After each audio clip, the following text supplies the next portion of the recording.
Because I had mentioned a pregnant woman, let me also mention a woman that is breastfeeding. And unfortunately, in the last few, I think I heard the audio about 2 weeks ago.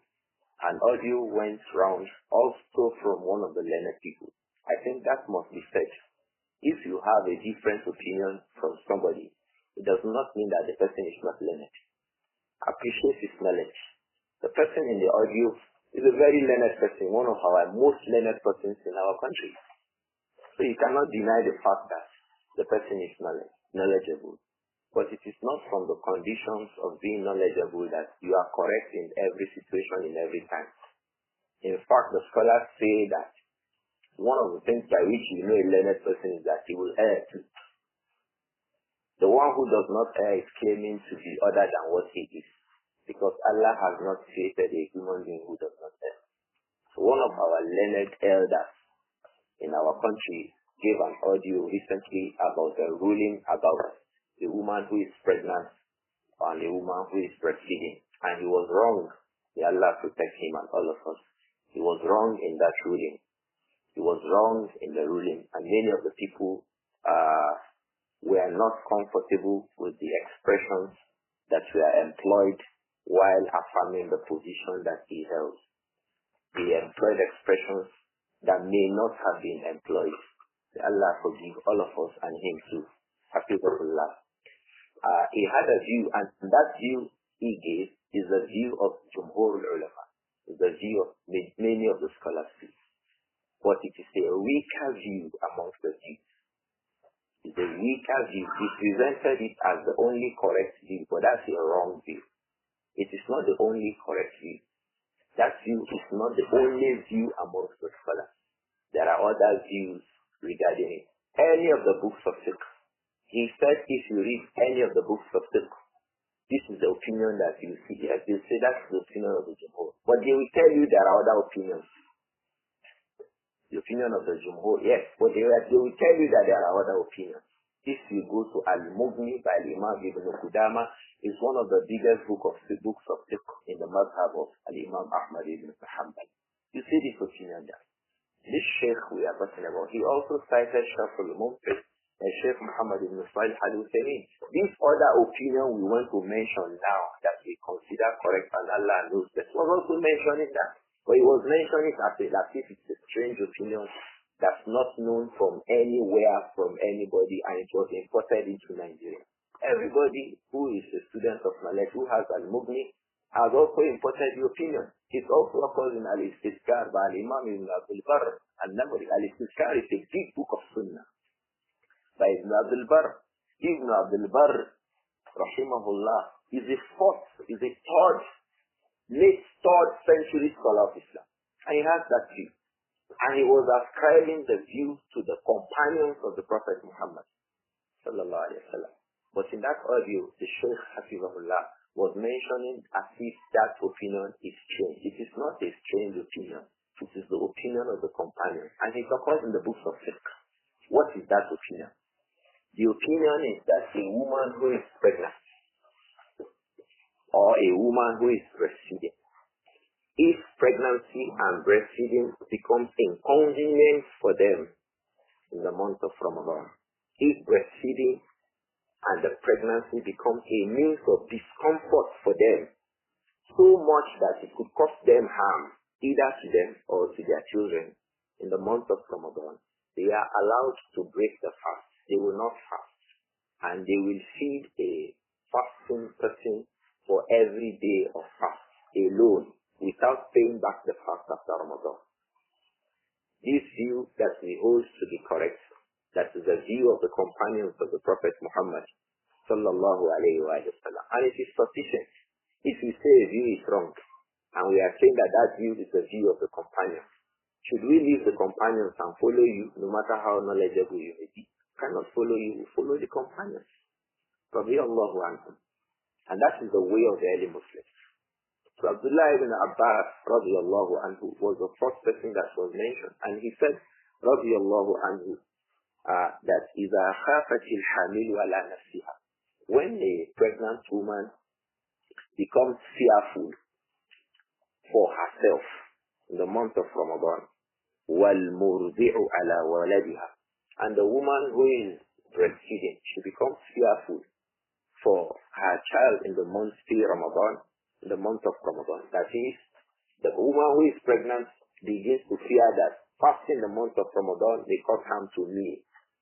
The woman who is breastfeeding begins to fear for her child. Fasting in Ramadan may not make this child to have good food, may not make the child to have sufficient food to eat, sufficient breast milk to survive with in the month of Ramadan. When the woman who is breastfeeding begins to fear this, Abdullah ibn Abbas radiallahu anhu said, Yuftiran, the woman who is pregnant and the woman who is breastfeeding, he said, Yuftiran, the two of them will make iftar, that is, they will stop fasting, or that they will not fast on those days of Ramadan.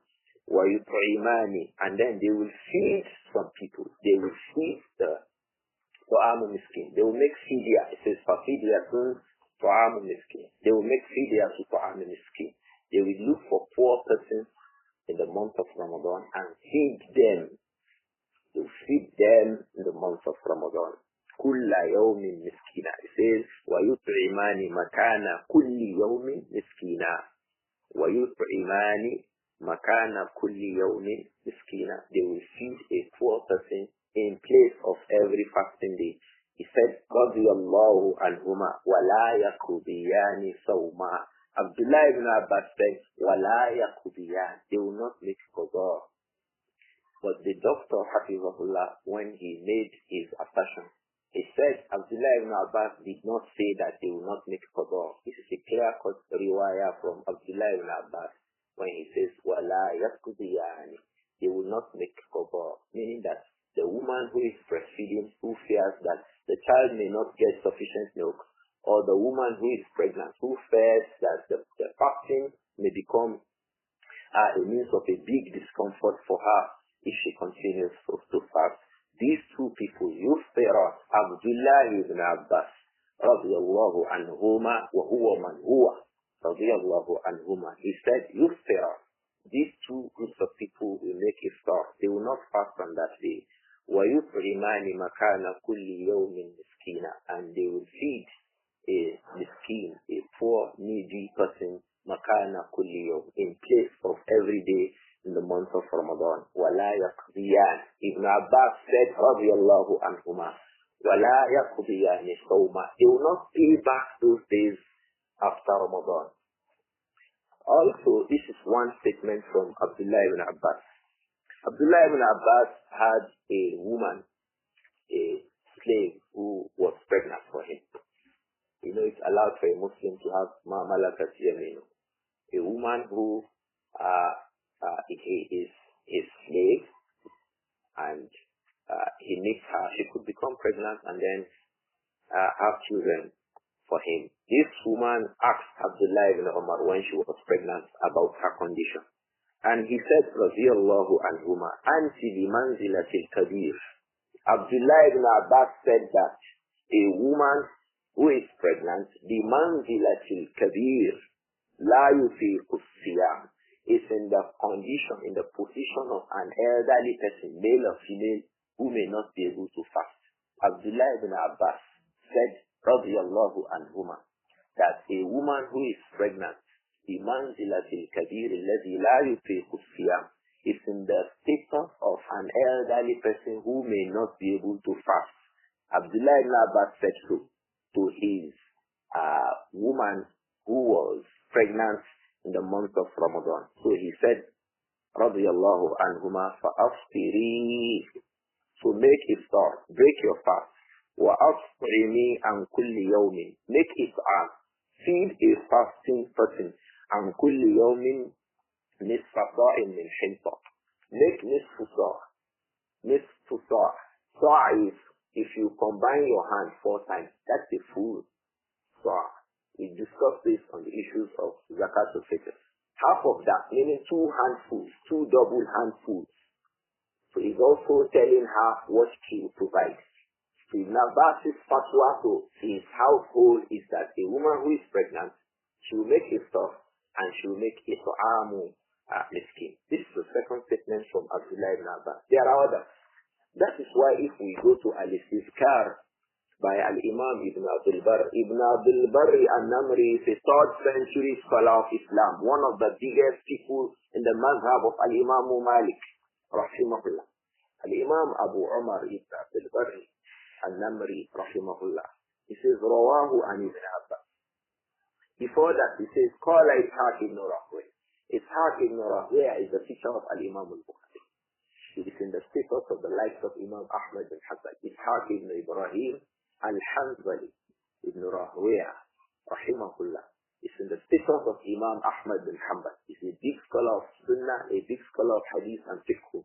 He says, وَالَّذِي أَذْهَبُ إِلَيْهِ فِي الْحَامِلِ.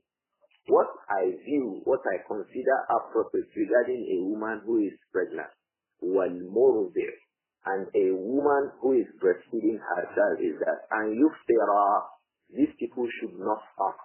They should break their fast in the month of Ramadan. وَيُطْعِمَا, and they will feed a fasting person in the month of Ramadan. Ishaq ibn Ibrāhīm ibn Rahwayh, rahimahullah, he says, وَلَا قَضَاءَ عَلَيْهِمَا. There is no qada'u alayhima. So the position of Ishaq ibn Ibrāhīm also ibn Rahwayh is that la qada'a alayhima. They will not make qada. They will not pay back that fast after Ramadan. At-Tibyān Ibn Abbas wa Ibn Umar, by way of following Ibn Abbas. Because the doctor gave a view as if to say that Ibn Abbas is saying that the women who are fasting, the women who are not fasting, who are pregnant and carrying the children should pay back if they make fidyah, or that at least they should pay back after Ramadan because they have the ability. They are like the sick person or the person upon a journey. We read the statement of Ibn Abbas that a woman who is pregnant is like Al-Kabir. So Ibn Abbas makes us understand the view of Abdullah ibn Abbas, and that is better for us. Abdullah ibn Abbas considers a woman who is pregnant or a woman who is carrying a baby to be in the status of a woman or a man who is of old age. That is the fiqh of Abdullah ibn Abbas, radiyallahu anhuma, and that is the fatwa of Abdullah ibn Abbas. And when he explained وَعَلَى الَّذِينَ يُطِيقُونَهُ فِدْيَةٌ طَعَامُ مِسْكِينٍ, he also he lined up the elderly male and the elderly female, the woman who is pregnant and the woman who is breastfeeding. He lined up these four together. So the view of Ibn Abbas is not that a woman should make qada. The view of Ibn Abbas is that she should make fidyah. She should fast. She should not fast in Ramadan. She should make fidyah. That is upon the conditions that we had mentioned. She may break her fast in Ramadan. And then she may feed, and she will feed a fasting person in the month of Ramadan. وَلَا قَضَاءَ عَلَيْهَا. She will not have to pay back that fast after Ramadan. She will not have to pay back that fast after Ramadan. لَا قَضَاءَ عَلَيْهَا. After taking this view of Ishaq ibn Ibrāhīm ibn Rahwayh and ascribing it to Ibn Abbas and Abdullah ibn Umar, Al-Imam Ibn Abdul Barr said, رواه عن Ibn Abbas.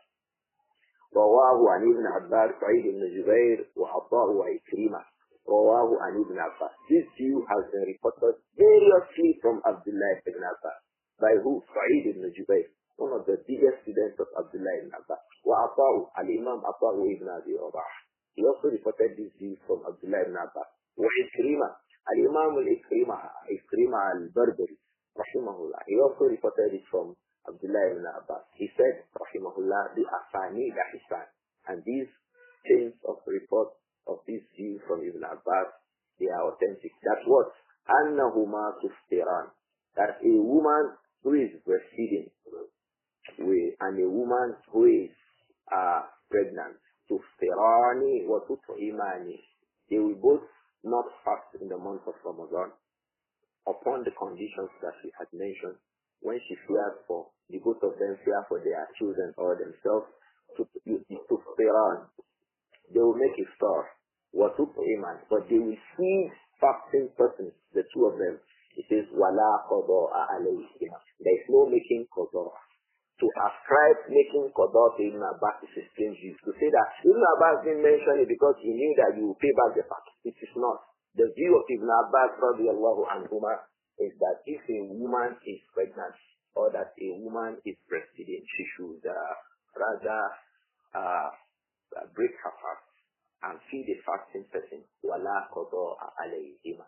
There is no qada upon them. That's also the view of Abdullah ibn Umar. A woman came to Abdullah ibn Umar and asked radiallahu anhuma and asked regarding that. Nafi, the teacher of Al-Imam Malik, reported that this كانت بنت لابن Umar. The daughter of Abdullah ibn Umar, تحت رجل من Quraysh, who was a wife, the woman from amongst the Quraysh, was asking Ibn Umar, وَكَانَتْ حَامِلًا. That woman was pregnant. So فَأَصَابَهَا عَطَشٌ فِي رَمَضَانَ. She became very thirsty, seriously thirsty in the month of Ramadan. فَأَمَرَهَا Ibn Umar. Ibn Umar commanded his own daughter to do what? And to stir her. She should break her fast in the month of Ramadan. وَتُطْعِمَ عَنْ كُلِّ يَوْمٍ مِسْكِينًا. Then she should feed a poor person. Feed a poor person. Feed a poor person. Don't forget, not just feed somebody. Feed a poor person. That is the meaning of Fidyah. Allah explained it in the Quran. Fidyatun ta'amu miskin. It's the Fidyah is the provision of food for somebody who is needy, who is poor. Because it is not just about feeding somebody. Let's take note of these women when we want to distribute food for our Fidyah. Look for somebody who is poor. Look for somebody who is in the position of a needy. So this is the position of Abdullah ibn Abbas and Abdullah ibn Umar. And they were both explaining the verse, وَعَلَى الَّذِينَ يُتِقُونَهُ فِدْيَةٌ طَعَامُ مِسْكِينٍ. This position is the Allahu Alam, most correct of the view. Because these two companions, like Al-Imam Ibn Qudama said in Al-Mughni, we do not know any other companion who has a different view. Any other view regarding this matter is from lower than the companions. So the view of the companions, one of our teachers, specifically Sheikh Mashur Hassan al-Salman, he said this is also the view of Jabir ibn Abdullah al-Ansari and Aisha radiallahu anha. I have not seen this after, but he mentioned it, Hafizahullah, that this view of Ibn Umar and Ibn Abbas is also the view of who? Jabir ibn Abdullah and our mother Aisha radiallahu anha. So I think that suffices for us. The time is fast spent, but I think if it is just upon this that we can stop over, it suffices for us. Ramadan is just by the way, by the corner. There will be subsequent programs where the issues of Ramadan will be discussed. I beg Allah subhanahu wa ta'ala to make it beneficial to us all, to make us also people who will be successful, who will gain tremendous rewards in the month of Ramadan.